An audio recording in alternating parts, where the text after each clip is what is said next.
please put your hands together and help me give a warm welcome to our host, Ricardo Ariza.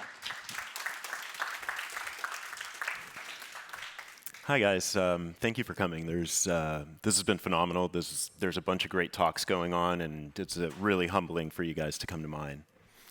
My name is Ricardo Ariza. I work at Valve Software. Today we're going to be discussing how our team actually implemented augmented reality within the esports tournament, the International.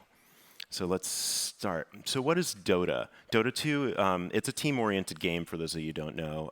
We pit two teams against one another. There's 5 people versus 5 people. They choose from well over 100 heroes, and they all have unique abilities. And basically, they just battle it out to destroy the other person's base. There's a huge tower in the middle of the base. They try and destroy it. By destroying it, they win the game. So we've been very lucky. It's gained a lot of popularity. It has a worldwide following. There's a ton of different tournaments. And there's been some phenomenal companies that have been sponsoring them. I mean, KFC, Chipotle, Mercedes-Benz. Even 3 weeks ago, there was an esports, DOTA major tournament that happened in Disneyland Paris. I had the pleasure of seeing it, and it was phenomenal. So the International is basically an invitational tournament. We take the best teams that have competed in these tournaments, 18 of them in total, and we fly them over for the actual tournament. This is completely done by Valve. We do the sponsoring, we do anything and everything to it. I mean, at a certain point early on in the tournament, we were actually the people that were working the cash registers at our gift store in the actual tournament. It was pretty insane. You could be talking to one of the best programmers of the world, and all they're doing is taking your credit card for buying a T-shirt. It's no longer like that because of the strain that it created on a lot of the teams, but we came from really humble beginnings. The prize pool in Dota is actually fairly interesting. It started out about 8 years ago. We seeded the prize pool at about $1.4 million. Or it was originally a $1 million tournament. And then throughout the years, what we did was we started selling items within these tournaments to continue to build that prize pool. And as you can see, from 2014, we were at $10 million, almost $11 million, to last year, it ended up to be 25 million, a little bit over that. And I find this pretty interesting, specifically because there's a lot of people within the world saying that, oh yeah, esports, I hope it becomes a thing. I kind of argue that because our prize pool is bigger than the World Series, the US Open, the Masters of Golf, the Super Bowl, the Tour de France. So we have, I mean, it's more than that. Viewers online, we actually trump a lot of those as well. I mean, the Super Bowl is about 111 million people. We have 500 million. So is esports a thing? I think so. The World Series, I think, is at 115 million. Tour de France, well, they're at 3.5 billion. We're working on it. So anyway, we're always striving to achieve the best level of quality for this tournament and constantly trying to create the best experience for our viewers. So I'm going to show you a quick video that kind of highlights a lot of these things that we've achieved over the years. Oh, there's supposed to be sound. Sorry.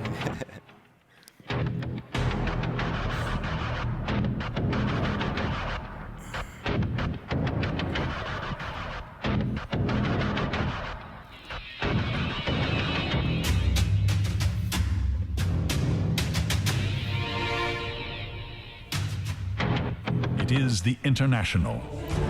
Wow, so check this out. So they've been incorporating some awesome new technology and sciences, if you will. AR hitting the floor. We can see the current picks as they happen on the stage. How awesome is that? If you look at what they're presenting here with the mixed reality, real-time streams that are going out, and even what we're seeing with the Dota stage right now with the giant LED screen on the floor to really draw people in. Behind it, the blade squared up. Resolution caught. Amplifying the Sunstrike. They need more damage. The Burrow Strike's going to do it. Combining it with a cross. There's no resolution. And those mixed reality views where they're putting the characters on the stage with the players, that's super compelling. And this is just the tip of the iceberg. So you see all those big screens, that's every possible shot that they can take, and they're cueing everybody live as the show is going on. This is how the show happens, and there are a lot of behind-the-scenes stuff that actually make the visual cues happen. All right, this is from the old days, boys.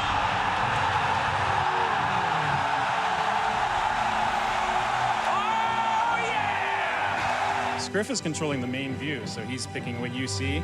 He's making all the decisions about what the best view of the game is going to be.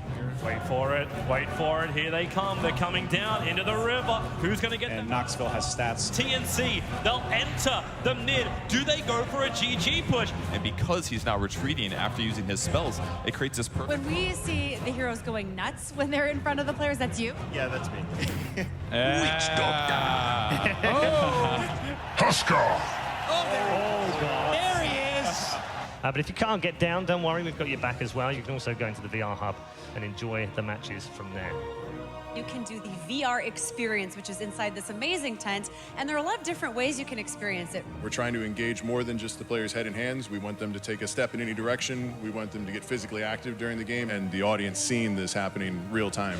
What we see with augmented reality, mixed reality, and virtual reality, each one of those has different merits to it and different strengths that we design for it.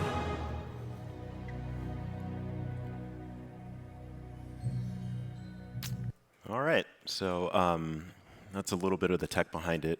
So we have a lot of work to do in these tournaments. So why the heck would we add augmented reality? Just like I said before, it's to add more entertainment to our game, or the games you're watching. So first off, there's a drafting phase in our game.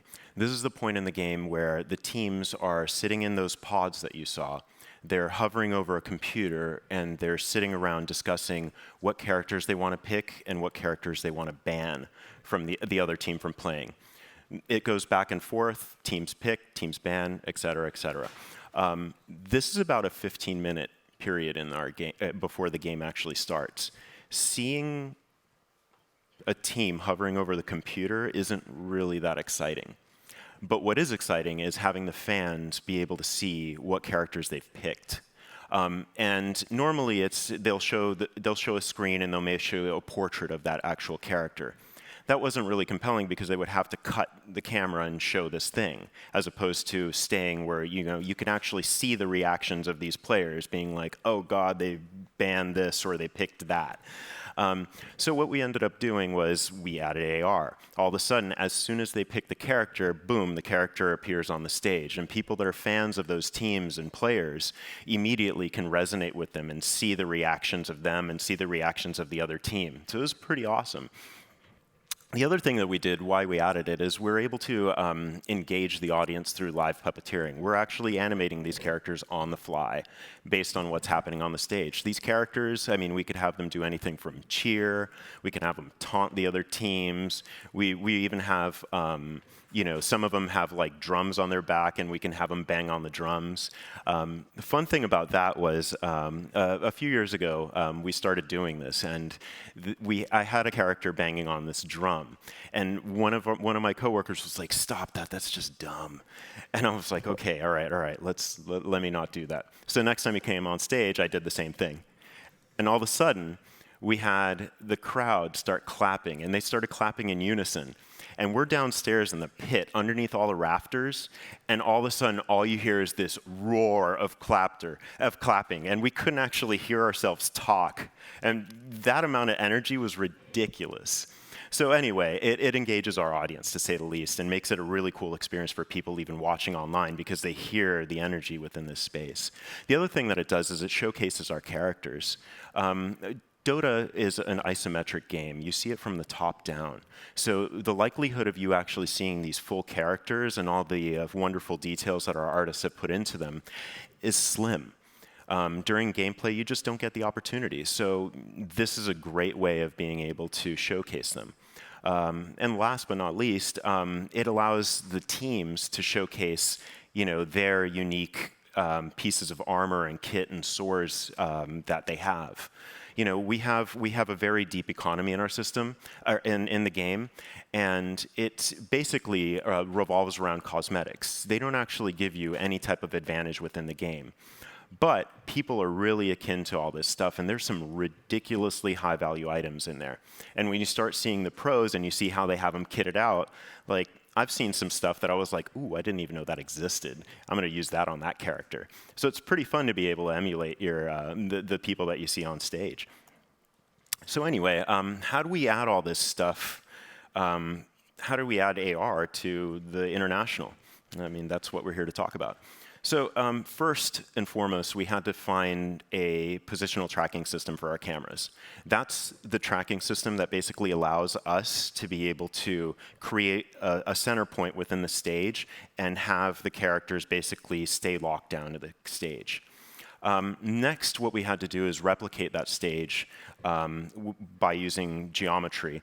And this would allow us for, if the characters were occluded by, those big pods, they would actually be, they would actually hide behind that information. So you wouldn't get this character basically floating on top of the pods. The reason why we needed to do that is specifically because the camera people are just looking for the best angles. And if we limit them to this very narrow field of view, we can actually get the most amount of information out of them. And it potentially can be less exciting, to say the least. The other thing that we did was we utilized Dota 2's custom game mode to basically build out all of the settings and everything that we needed within this augmented reality. Quick little note about this, the custom game modes are actually pretty cool. You guys can go in, use all the tools, and create your own games. It's that flexible, and a lot of people have done that. We just recently had a phenomenal team create this thing called DOTA Auto Chess.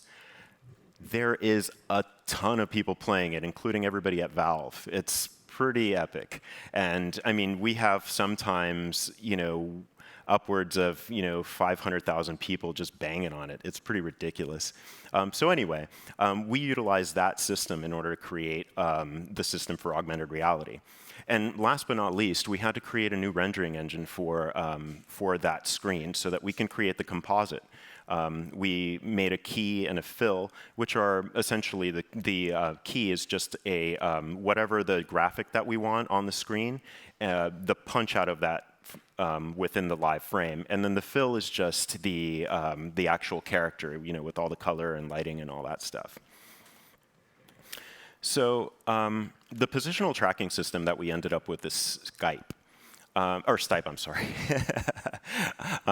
The positional tracking systems that we were looking at when we were trying to find one were mostly digitally based. We wanted a digitally based one specifically because they were pretty lean and mean, and we have just such a small amount of people that are doing this that we kind of needed to pull off the weight out of the rest of the team, including camera people, anybody running the rigging within the stage, etc. But one of the issues that we kept on finding is the software-based tracking system had a lot of fail points. Anytime that you would take this, take the camera, and the camera would pan and move outside of the volume that it had dictated, all of a sudden the characters would start floating away. Or if the camera would come down and go behind those pods, it no longer had that information. So all of a sudden the characters would be somewhere else, and then the camera would pan back and they would snap. Doesn't make for really good entertainment. So the reason Stipe is so good is because it's a mechanical tracking system. Stipe literally counts the gears at every rotational axis for these cameras. So the cameras are normally on jibs, which is just basically a long seesaw pole. There's a guy at the end and the camera on the other end, and that allows it to teeter-totter, and they get really great camera angles. So every single rotation point has gears, and what Stipe does is take that information and processes it and sends that out to our computer in order to be able to get that data.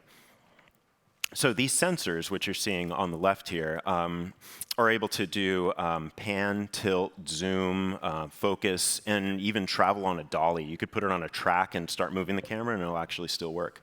It's pretty ridiculous.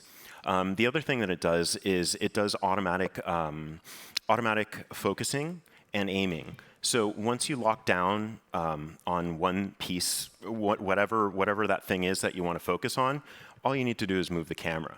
So what this allows for is these really talented cameramen to be able to do whatever the heck they want. They don't have to do anything. They basically just use their equipment as is. So we don't bear anything down on them, and the only thing that they have to deal with is that little main console box that's right next to where they control. It's pretty easy. So this is what it actually looks like. The camera operator sits in the middle there, where you see that little red box. And if you can see, I'm not sure how big it is, but there's little black pieces like right at the tripod of this. That's one of the sensors. There's another one right above the camera, which is at the top left of the screen, and the last one is at the actual camera. And also you're seeing the one down in the dolly. So all this information is piped into that computer at the top, and we're able to have some fun with AR. This is what it actually looks like. Camera operator at the bottom left and the camera at the top. So there's a lot of issues when you're using positional tracking. A lot of the time, there is a lot of distortion. There's a lot of behavior that happens within cameras that we have to emulate. So what ends up happening is the Stipe set uses mathematical modeling to solve for things like parallax and distortions that naturally happen in the lenses. So parallax, for those of you that may not know, is pretty simple. It's this graphic. One car is on the left. They're able to look at this tree. There's a little mountain. They see the tree on the left. If the car travels this way a certain amount of distance, now the tree is on the left instead of the right, and that mountain remains the same. Pretty simple. So what Stipe does is it has this real-time lens distortion, which is calibrated to the lens. And what it does is, as the lens focuses and zooms, it sends that information to our lens shader within our engine. Now, that we had to actually write quite a bit of code because that didn't exist. It takes that information within our engine, and we replicate that so that anytime things change, our graphics change. So radial lens distortion. That's basically the further you move away from an optical axis, so like the middle of that point, the further you move away from that, you end up getting distortion. There's a few types of it. The major ones are a barrel distortion, which is this convexity that happens. It basically is, if you've ever seen a fisheye lens, where everything in the front you can actually see, and as it stretches to the side, you get all this crazy, like, squish stuff. That's barrel distortion. Pincushion distortion is the exact opposite. It's just concave. A lot of the time, it's just based on how wide or narrow the angle lens is. So like something like a fisheye lens could be, down into like the 4 millimeters, and as you go up into the 100 millimeters, you start getting other types of distortion. So what Stipe does is it actually takes these points on the grid along with the zoom and focal levels, and it mathematically calculates how far that distance is from the center of each of these points. So when you have that distortion, it can actually see, hey, wait, this point has just moved. So it has that information. And that's the information that we use. Now, they're solving for the field of view. They're solving for the aspect ratio of these cameras. They're solving for the nodal. I'll explain that a little later. The K1, K2, and the center shift parameters simultaneously. And that's all done in this little box that you saw, the console. The interpolation that it does, it always adheres to mathematical principles. So there is basically a highly accurate result every time you use this. It's very difficult for it to go off. So, got a little bit of math for you guys. The radial lens distortions, basically, as I was explaining to you, is calculated from the center. And obviously, every pixel that is away from it is assigned an R value. So if you're looking at this, we're looking for the R value on the left so we can actually get that real-time distortion number that gets piped into our system. And it's pretty simple. So you have the first R, it's the distance from the center, and the new R, the one to the right of it, is calculated as R squared. Then using the K values and the K2 coefficients, which basically account for the zoom level of the lens, those two things, all calculated, the 1 plus K1 R2, etc., are how we get the math for it.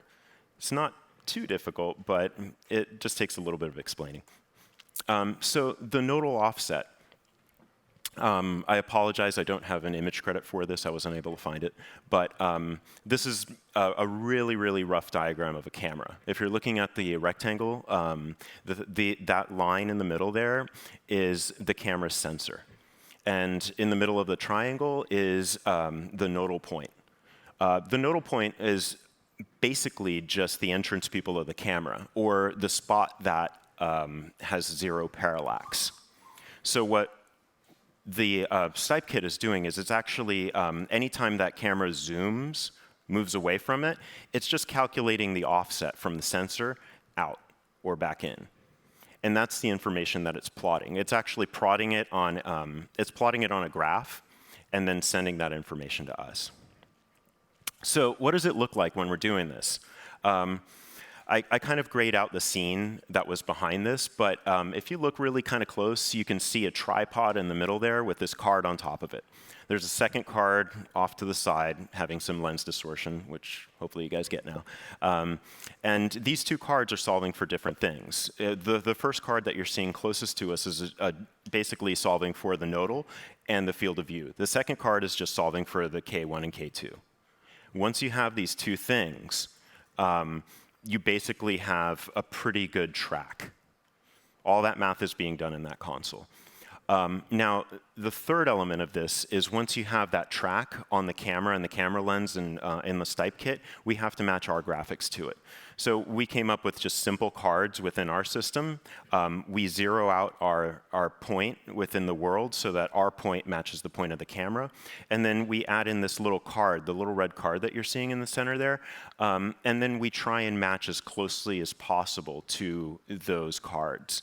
And it's a lot of fiddling. You just nudge and nudge and nudge and nudge until you get it as close as you can. And then the camera's calibrated. You don't have to worry about all that stuff that I just talked about. So let's talk a little bit about how all of this information gets to the actual screen, the live camera. So I'm starting here with the switcher. The gentleman running the switcher is the guy that you're seeing below that red arrow. Switcher is a pretty fun, or very intense job, should I say. It's the guy sitting in front of that console with a ton of buttons that's queuing up all of the screens. He's the one that actually switches the cameras to the live feed. The guy under the green arrow, if you could see that little head under there, is the director. They sit right next to one another. The director's continually talking to him, basically saying, queue up camera 3, queue up camera 4. And the switcher is basically trying to look at the most compelling shots and post those up on like some quad view so the director doesn't have to look at a ton of different screens and pop things on. So the switcher is super important because he's the guy that actually creates the composite for us. We'll go into a little bit of how that composite is actually made next. But I wanted to bring that person up because he's the linchpin. He's the guy that really, really matters in a lot of this. So the signal processing of what the composite is. Like I was explaining to you before, if you're looking on these screens, the black and white image on the right is the punch out of the live feed. If you were to see it, it would just be whatever that is, black. And then we composite the characters on top of that. So the way we render it is actually at 8K and 4K. This is one large image. This is what we give all these processing units. The reason for this is because we're rendering both the key and the fill at the same time. We ran through a bunch of experiments that try to actually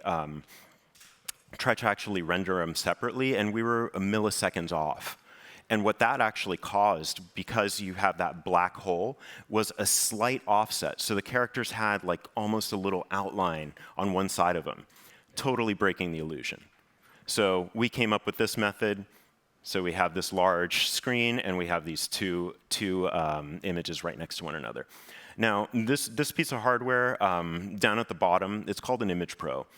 It does a lot of different things. We actually have one right here in this studio that I believe we're using, right? All it's doing for us is taking that large image and splitting it in half.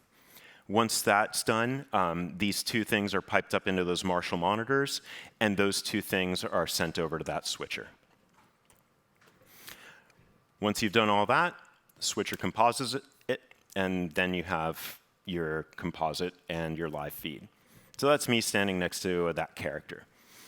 Now, we haven't solved for the occlusion. So if I were to actually, if this were to be a video, and I walked straight up to that camera, so my head was really big, and then I walked in front of that character would literally be composited on my face, because we have no key for myself. So what we have to do is we have to build out that geometry. So we start with a 3D software. We have the schematics for the pods that these people are in. So we just build it out as best as we can. Next, in order to achieve the actual, the right precise, the alignment for the occlusion, we have to match what's on the stage. So we have to replicate the stage as best as possible. Now, we use photogrammetry for this. I'm going to butcher this definition for the sake of time, but all it is a series of camera shots of different fixed points. It creates a point cloud, and that point cloud you can make into geometry. Once we have that geometry, we can take the pods that we built and match it. So we get as precise as possible. Because the pods are built by humans, there is variability into it. I have the schematics, but things are a bit off. And if you start having things like parallax, where as things are further away, you get a lot more, how could I put this? You get a lot less accuracy. You could end up with these thick lines around the borders of these screenshots or the video. So we used to do this by hand. Me and one of my coworkers used to literally run up and down all the rafters of whatever arena or stadium we were in with cameras and take pictures. I got a lot of steps in those days, and I was sore the day after. It was awful. We'd take pictures of like one corner of the stage, run down, run up, take another picture, run up, run down, and then we had to stitch all this stuff together to create this point cloud. The reason you're actually seeing these weird images on the floor, that's an LED floor, is because when you're starting to stitch these images, if that was just a floor, I have no idea what corner is what. So we put these images that are different from one another, and then we put a grid on it, and then we put numbers on it, so we could a lot faster be able to stitch this together. Anyway, a few years after us running up and down these stadiums, my coworker had this great idea. He's like, why don't we just use the jibs to get all this information? And I'm like, yeah, but that's a video. He's like, yeah, but we can take stills from those videos. So what we did was we took the camera and we picked a fixed point on the stage, and we started doing sine waves to try and mimic anything and everything that the cameras potentially could do. Once we had this information, you had a bunch of points within a space. That's actually what you're seeing, those little white points that are going up and down. That's all the camera positions. So we took this stuff into a video editing software, and we started to remove like a ton of frames. So we pulled out like every 10th frame or so, and we used that for the photo reconstruction. So once we had all that information, we obviously took the pods and matched them. Pretty easy, but the problem is it's not always not perfect. So once we had the pods in place, dumped it into our custom game mode, and started taking a look at it. It's never right. So depending on the accuracy of your photogrammetry takes a heck of a long time to process, depending on how much data you're feeding into it. We're going for accuracy, so we have a lot of data. Now, think about this. We take normally control of the stadium about 3 days before the actual people get let in, okay? What has to happen first is obviously everything has to get trucked in. The lighting rig that sits above the stage has to be built and raised. The stage has to be built. Pods need to go in place. When the pods are in place, that's basically the last step. Normally, that's about a day and a half in. So in order for us to be able to do this, once that happens, we have to steal whatever camera operators we can get and start doing that photo reconstruction. And then when we stitch it all together, it's 8, 9, 10 hours later. That normally the stage gets built around 7 o'clock or so, and we have probably about 4 or 5 hours to test it the next day. So it's a long night. Just to be able to get this up and running. And if you run into any errors, like if somehow the photogrammetry runs into an error, you need to be there. So basically, you're just sitting there hoping that nothing goes wrong for a long time. Because if you go home and something happens, guess what? The crowd's getting let in at X time, and you only have a certain amount of hours to fix it. And there's not that many hours in the day. So anyway, it's really, really important to us to sit around and wait when we're doing this. So let's talk a little bit about the custom game mode. The custom game mode is basically just the most stripped down version of the game that we potentially can do. The reason why we do this is specifically because speed. We need to have the least amount of latency when this signal is going out to the cameras. The more information you have getting piped into this, the slower it's going to be. And the more jitter you're going to get in the characters, and the more off they're going to be when you do the track. So we took everything and anything you can out of it. What you're seeing here is the character on the left here. You're seeing this gray geometry, which we end up using as a shadow catcher geometry. If that piece of geometry wasn't there, you wouldn't see the shadow below him. We obviously make this invisible and create a key from that. What you're seeing behind it is the pods. It's pretty simple. And the character itself, since it's in the game engine, has all the lighting properties, all the shaders, everything that you're very familiar with already with these characters. Now, the one thing I want to show you with these characters is we're always trying to make them look just a bit more real. Notice that green hue on the pod on the top left? That's actually a bounce light that we added in. So that since we knew that the stage that year was mostly going to be green, as they were in the pick band stage because the theme of the tournament is what they put on the screen during the pick band phase, we added in that light. So all of a sudden, when you see the characters on stage, it looks like they're getting bounce light from the stage. It's a total hack, but whatever. This proxy geometry is put in place. We put the characters, and then we create custom spawn locations for these characters. We have really cool screens right in front of each of the players, which while they're playing has their character right in front of it. And if they die, it grays out, and then once they come back, you can see the character. Characters talk and do other things during the game, so you get a chance to see a little bit of that. But we want these characters to spawn right in front of those pods, right where the players sit. So in the pick band stage, once that ends and the players go sit in their spot, boom, that character appears right in front of them. It has all their cool gear, and we move on to the game. So it's pretty fun. Anyway, so how do we get this information out to the AR clients? So we have all the DOTA players using their computers. All that information gets sent to the server. And then that information is what you guys are seeing, the live feeds and all that other stuff. Like I was explaining before, though, that's a lot of info. We don't need any of that. We need just very few little nuggets of it. So we built this web server that basically takes all this information, strips it down, and sends it to the AR client.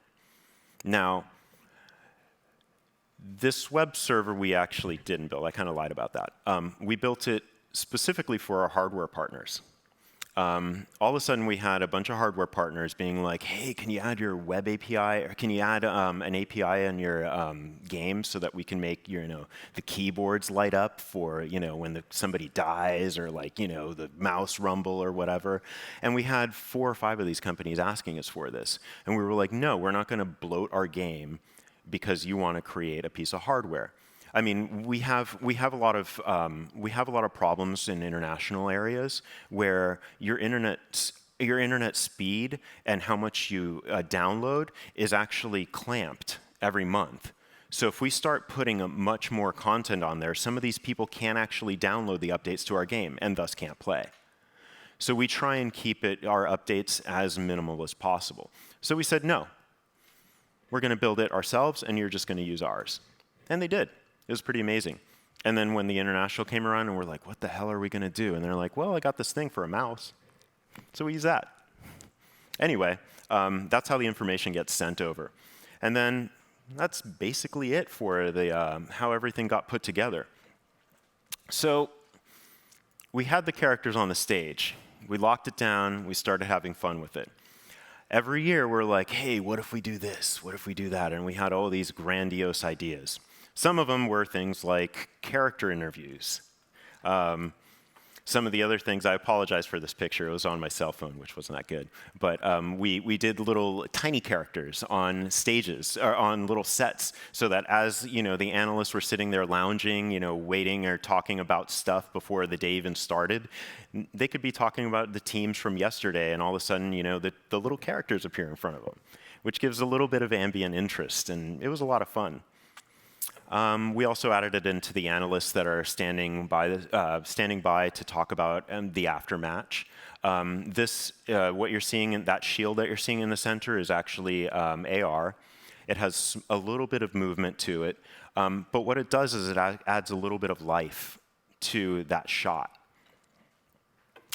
We also started adding in characters onto the actual pod that we put in front of these guys. So at the end of the game, when they were talking about the MVP of the game, we could burst that character on the stage and have them, with their full kit and everything, and then we pop up all the statistics of how awesome this person was, and you have another focal point instead of just cut to this guy's head, cut to this guy's head, cut to these 2 guys' head. So it added a little bit more flavor to these shots. It was a hit. We were having a lot of fun with it. But there was a point, I can't remember what year it was, but all of a sudden I was communicating with the director, and I'm like, okay, the AR is queued for the MVP of the match. And he's like, yeah, all right, cool. And then about 5 seconds to us doing the shot, because I have to press a button for that thing to burst on the stage, he's like, hey, Ricardo, don't do it. I'm like, really? You gave me a heart attack. So he cuts to the shot, and there's some cosplayers standing there, mimicking a character. And, the commentators are just sitting there like nothing is happening. It was amazing. And I'm sitting here, I'm like, I don't even know if they were doing it to mess with me or mess with the crowd, but we got a pretty good reaction out of it anyway. The other stuff that we did was we started doing fan interactions. Because the badges, lanyards that you scan in with are actually tied to your gaming account, once you scan in, you can go over to this booth and scan in there, and all of a sudden, all your items and all your DOTA characters propagate. So if you want a picture with your favorite character with all the awesome gear that you have, you can actually do that. So this poor guy is getting shot by a burning arrow, and all he has is an axe. We also did hero reveals, as you probably saw in the video. A lot of the times, people aren't really anticipating it, at least the few times that we did it initially. But we always do it at a different time, so it's pretty fun. But the reactions to it are amazing, because these heroes are larger than life, and they burst onto the stage, and everybody just goes bonkers. Last but not least, we started doing stage dressing. So what you're seeing here is an underwater scene. This is the stage. The pods you're seeing right there in the middle are the only real element in this. So you had all the caustics of the water, you had all of the fish swimming around, you had ambient creatures kind of floating. It was insane. It shaved a few years off of my life, because the tracking for it, as I was explaining to you with the parallax, sometimes didn't work very well because all the angles didn't quite line up. But I managed to talk to a few of the cameramen and was like, try not to take this angle. And, they kind of helped me out. So anyway, that's some of the other things that we tried with it. I'm going to show you guys a quick video that'll show you the compositing and how much impact it actually adds. On the top, you're going to see, here we go, let's start it up. So on the top right, you're seeing the key. Next to that is the fill. To the right bottom, you're seeing the actual live shot, which is kind of boring, and the characters to the left of it. And if you pay close attention, you can probably see the green bouncing up on it.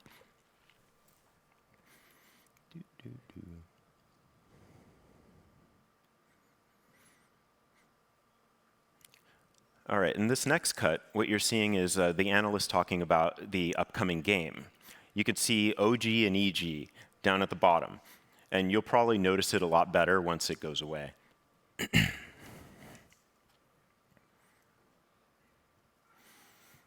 Next, I'm going to show you the Aegis shield.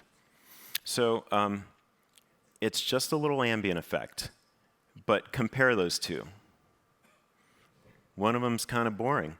The other one just has a little something that just gives a little bit of interest. We're not taking anything away from the actual commentators, but we added something. And last but not least, the full stage AR. This was incomplete at the time. We had the animation still popping. We ended up fixing it, but you guys get the gist of it.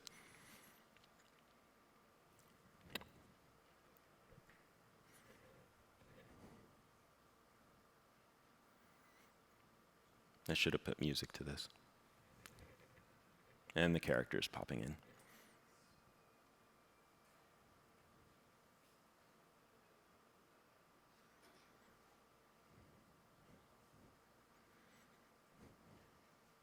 And of course, the shark, because why not?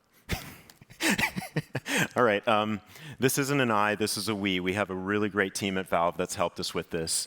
Matt Boone, Ali, and Brian Jacobson, and the two Stipe engineers, which have been phenomenal over the years to help us get the tracking system in place.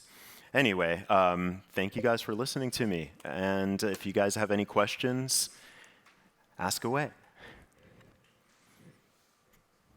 Ooh, I could barely see you. Yes? So how did you end up getting started with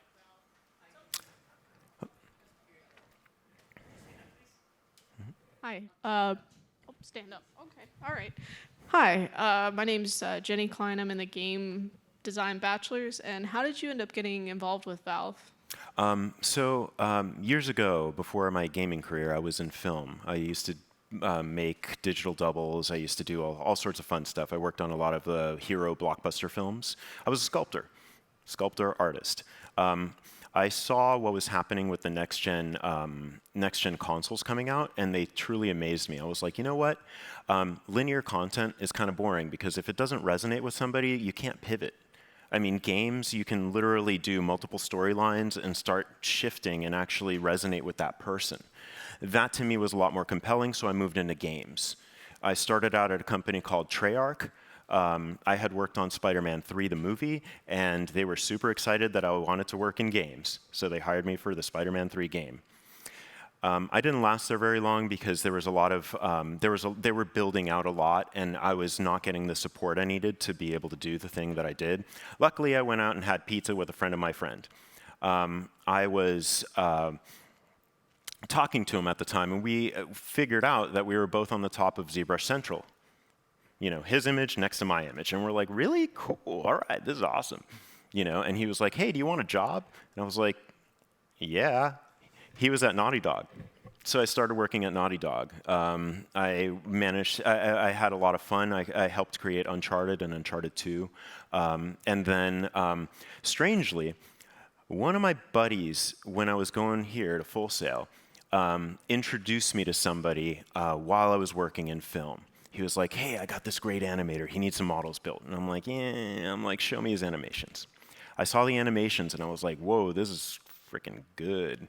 Didn't know who he was. Just put us in contact. I built a bunch of models just because I wanted to help him out. I wanted to, see my stuff move. We continued to do projects over the years here and there and whatever. And all of a sudden, like, he hits me up and he's like, "Hey, where are you working now?" And I was at Naughty Dog, and he's like, I'm working at Valve. You want to interview?" I was like, "Sure." You know. So I did, and I ended up getting the gig. And through Valve doesn't really have a very good structure, or it doesn't have any structure, actually. We're our own bosses. There's no producers. There's no managers or whatever. So we're kind of left to our own accord to have some fun. And I'm a tinkerer. I love messing around with stuff. And I started getting into programming. I started getting into UI design. I started doing a lot more illustration work. And basically what this kind of did was it made me really, really valuable to any team I jumped on. And all of a sudden, somebody had this great idea to add AR into this, and, well, you guys saw it. Anyway, next question. Ooh, can't really see. Animation. My question is, how does it work from going to like the software of Maya and putting stuff into Maya into the game engine and then making it into like AR? How does the process work? Like, the characters were built out for the game, so it's a pretty simple process. You had, obviously, the sculptor. You had the design phase. You had the sculptor be able to do the thing. They colored it. The rigger set it up. It got handed off to animators, etc. And then, basically, when we wanted to do AR, we pared everything down, like I was explaining, and we used all the strengths that were already there in the game engine and just piped it in. The only thing that we had to do was build that UI so we can start animating characters and make sure we're getting all the things rendered out that were necessary in order to create that composite and put that live thing and that character together. Any other questions? Yeah.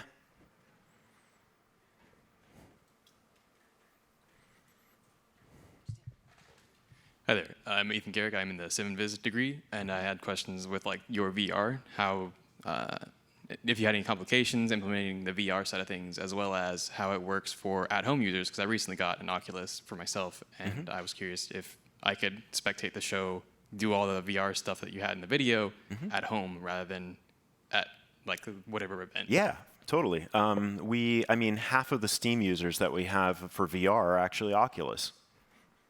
We support them. We honestly, as a company, we grew from a series of modders. The majority of our very popular games came from mods. Half-Life was originally a mod from Doom. Let me think. Team Fortress 2 was a bunch of modders that were scattered around the world. We took them on. They had great gameplay mechanics, and we started polishing what they had. Left 4 Dead, same thing, etc. So we're a bunch of tinkerers. We love messing around with stuff, and the more people mess around with stuff and find out new and innovative things, we want to work with those people. So what we're trying to do with VR is keep that ecosystem as open as possible. We don't want a walled garden. We want people to continue to push the envelope and be able to use whatever the hell they want to use in order to be able to create stuff and better our industry as a whole. So does that kind of answer your question? I'm unfortunately not on the VR team, so I wouldn't be able to give you a much deeper answer, but that's the general gist. Any other questions? Yeah, hi. I have 2 questions for you. The first is, you render those characters into the arena on their default sets, let's say. And then you said that when the players choose and are assigned a character, they have their own thing, their own customized character. Yeah. How does that work? And what is something that you'd like to do in the international or AR related, but you can't or haven't been able to? Okay, so to answer your first question, we have zero idea what player is going to choose what character when they're choosing those characters. So basically, they're picking characters, and we're spawning them in a line. Now, the players, before any of this takes place, has to give us their spot inside the pod. The reason for this is because we take down all of their gear, we house their gear, and it's the next team that comes up, we have to put all their gear, all their headphones, mice, mouse pads, whatever the heck they need inside those pods to kick some butt, in their spots. We even pull their hard drives specifically so that they'll have a clean hard drive that only they've touched, so that they have all of their settings intact every single time they jump on these computers. So after the drafting phase happens, they individually choose which character they want to play. And at that point, the characters on the stage disappear, and as they begin choosing the characters, that character appears right in front of them with all their gear and stuff. So that's basically how that works. It's just a pretty simple process. And we obviously, like I was explaining to you, we have the spawn points set up right in front of them, so we know exactly where they're going to spawn. And all that stuff is just piped right in. So as soon as something happens on the stage, I don't have to touch anything. It just happens, which is pretty awesome. I just have to worry about animating it. So your next question, is there something I haven't done in AR? Well, believe it or not, AR and I have had a really fun relationship, and I'm moving on. This is kind of my swan song. What you're seeing is the end of my work after years of doing it. I'm actually going over, our next international is in Shanghai. I'll be there at the end of August for about 3 weeks, and I'm handing off that torch to this wonderful person that we met that is very interested in doing it. So I'm going to be there training that person, and they could carry that torch. There's been some absolutely phenomenal things that I've seen in VR that's absolutely blown me away. The Grammys had this really cool Madonna thing that they did, and the engineer that actually was helping me the day before flew out there to do the Stipe kit and get that to work. Riot Games has done some amazing stuff. I mean, they had a dragon flying in this open-air arena, like coming through and landing on top and roaring and particle effects, and that stuff is just ridiculous. I mean, I'll be honest with you. You guys are the ones that are going to be doing this in the future. People that are fresh in this industry have a lot of energy and ideas. I'm actually more curious to see what you guys end up doing, because it's right now the Wild West of this. We're just figuring out the technology. The art behind it is kind of what you guys are going to be able to do. So, yeah, that's kind of, yeah. Yeah, anyway, next question. I'm Ruben, game design. Yeah. I was wondering, before you mentioned that you were going to pass the reins to somebody else. What is one thing that you'd like to do before you're completely done with the AR and Dota? I don't know. So, I haven't really thought about this. Well, we had a lot of ideas. We had a lot of ideas for stage setups and particle effects and things like that. I wanted to do another stage, another full AR stage. But because of sometimes what was happening around it or within the teams, we just didn't have the time. These teams that we work on in Valve are really, really small. I've been off of Dota for about 2.5 years. I'm currently working on CS:GO and a few other projects. I'm half of the art team. We don't have that many people. So time is the one thing that we can't throw money at and get back. So regardless of what I want to do, I have to be super mindful of the people around me. And if they don't have cycles, things won't happen. So regardless of these amazing things that I want to try out, I mean, I wanted to extend the stage up and around so that you had this really fun elements kind of coming around it, and I wanted to have particle effects kind of, feathering that stuff off so you could see the crowd kind of behind it. Anyway, there were ideas, right? And I couldn't execute on them because of time constraints and my coworkers' ability to help me. Just me walking up to one of my coworkers to say, "Hey, what are you doing?" Takes them out of the groove in which they're in. It totally takes them out of that thought process. I could have just made that person kind of lose about an hour or two of work just by saying hi. I mean, don't worry, do say hi to all my coworkers when I see them walking down the halls or stuff. But when they got their headphones in and they're in a groove, I'll leave them be. So, yeah. Oh. All right, I think we're running out of time. Could we have one last question? Oh, yeah. Hello, my name is Xingling Zhu, and my program is Game Design Master. I used to use Steam VR to create some VR games, and I think that is a really good developed environment. So I'm just trying to ask, is there going to be something like Steam AR or something to help us to create some amazing things? There isn't anything in the works. AR is one thing. It's a very small element that we've used within the International. So even us being able to update AR for the International is really difficult. It's a one-year occurrence. The game updates are continually going out. We're basically always trying to play catch up with stuff. And once we go to AR, there's a lot of regressions because they update the code, or let's say when they did a major update where DOTA went into source 2. That year, everything broke. We had to literally rewrite huge chunks of system just to get it to work. Because we're concentrating on different things like VR and other projects that are unannounced, we kind of don't have the bandwidth right now. VR, we've developed a huge VR hardware team, and our focus currently is on that to be able to push the envelope of things. I do think, personally, this is not Valve, but personally, I think AR is actually the future. I think we need to plow through all of the things within VR, because ultimately VR, you're blocked out from reality. You don't really get to see the things around you. I'm sure you guys have seen all the videos of, potentially what happens with, some guy wearing their glasses and all of a sudden they see advertisements or, video games stuff happening and stuff like that. I think we can get there, hopefully, if VR becomes a really big thing, because technology is just going to go smaller and smaller and smaller and smaller.